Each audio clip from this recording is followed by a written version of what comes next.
আল্লাহ তাআলার কাছে তওবা করো, আল্লাহ আর জীবনে কোনোদিন সুদ খাবো না, আর জীবনে কোনোদিন ঘুষ খাবো না, আর কোনোদিন হারাম পথে জড়িত হব না, কারণ ওই জাহান্নামের আগুন সহ্য করতে পারবো না।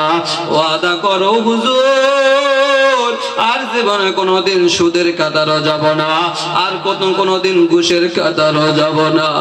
আল্লাহর বান্দা ওই দিকে জানে ওই মহল্লাতে জিনের ব্যবসা হয়, আমরা জানি মোবাইলের মাধ্যমে টাকা ইনকাম করে। আরে বাবা আমার নিজের চোখে দেখা, বয়স খুবই কম, জীবনে কম টাকা উপার্জন করে না, মোবাইলের মাধ্যমে ধোঁকা দিয়া দিয়া টাকা দে। একটা মানুষ বিপদে পড়িয়া কল দেয়, আবার বলে আমার জন্য টাকা পাঠাও। একটা মানুষ টাকা পাঠায় দেয় বিপদে পড়িয়া, এইভাবে মানুষের থেকে টাকা আনিয়া আনিয়া আনিয়া সব মানুষকে ধোঁকা দিয়ে দেয়। ওই আল্লাহর বান্দা মাত্র 2টা বাচ্চা, ঘর করলো, বাড়ি করলো, সব করলো, জীবনে কম হারাম খায় নাই, জীবনে কম হারাম পথ উপার্জন করে নাই। আল্লাহর বান্দা দুনিয়ার জমিন থেকে একদিন রাত্রিবেলা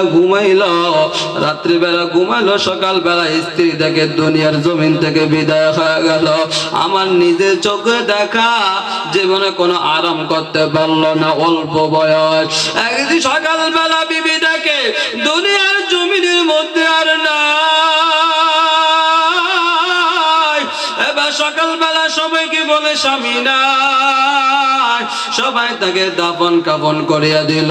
এর কয়েকদিন পর আমি ওই বাড়িতে গেলাম, আমাকে একজন ডাক দিয়া কই হুজুর ওই যে লোকটা মারা গেল তার কবরে তার স্ত্রী স্বপ্ন দেখিছে, তার কবরে সাপ।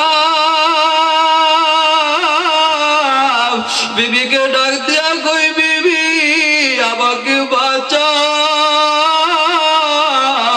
তার বিবি প্রত্যেক দিন স্বপ্ন থেকে তাকে ডেকে ডেকে বলে বিবি আমাকে বাঁচাও, সাপের কামড় সহ্য করতে পারি না, ও বিবি আমাকে বাঁচাও, আমাকে বাঁচাও। আমাকে বলার পর আমি বললাম সবাই দোয়া করেন আল্লাহ যেন তাকে মাফ করে দেয়। এর বাবা এই হারামকে কি লাভ হলো?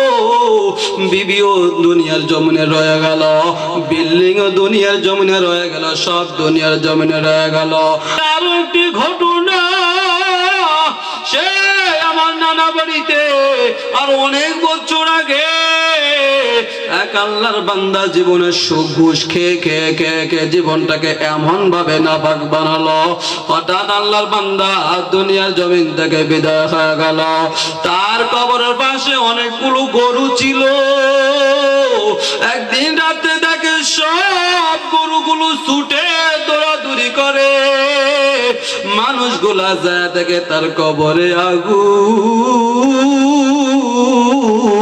তার কবরের উপরে আগুন জ্বলতেছে। দেখবেন জাহান্নাম কবরে আযাব হলে মানুষ দেখে না, পৃথিবীর সব জীব জন্তু দেখে, ঠিক না ঠিক? ওই কবরের ভিতরে আগুন, উপরে আগুন।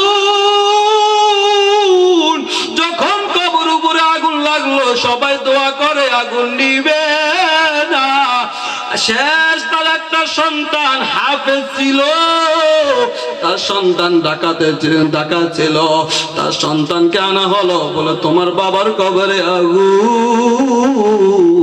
তার বাবার কবরের পাশে সন্তান বসে যখন কোরআন তেলাওয়াত শুরু করলো, 3 দিন পর তার কবরের আগুন আস্তে আস্তে নিভে গেল। বলেন সুবহানাল্লাহ। আরে বাবা আপনার আমার বাড়ির দরজায় মাদ্রাসা, এই মাদ্রাসা কত দামি জানো? এই মাদ্রাসার যত নেকি হয় সবার কবরে পৌঁছিয়া যায়, মাদ্রাসার ওস্তাদরা কত কষ্ট করে পড়ায়। আরে বাবা, যদি মনে কি চাই না একজন হাফেজে কোরআনের মা হয়ে কবরে যাবা, একজন আলেমের মা হয়ে কবরে যাবার বাবা, ওই যে লোকটার সন্তান যদি না থাকতো তার কি উপায় হতো? আল্লাহ হয়তো তার সন্তান উসিলা করে তার কবরে আযাব মাফ করে দিয়েছে। বাবা, নিয়ত করে একটা সন্তানকে হাফেজ বানাইবা, একটা সন্তানকে আলেম বানাইবা, এটাও নিয়ত করি আল্লাহ। জীবনে কিছু করতে পারো না পারো, ওই সন্তান উসিলা হয়তো আল্লাহ আপনাকে আমাকে মাফ করবে।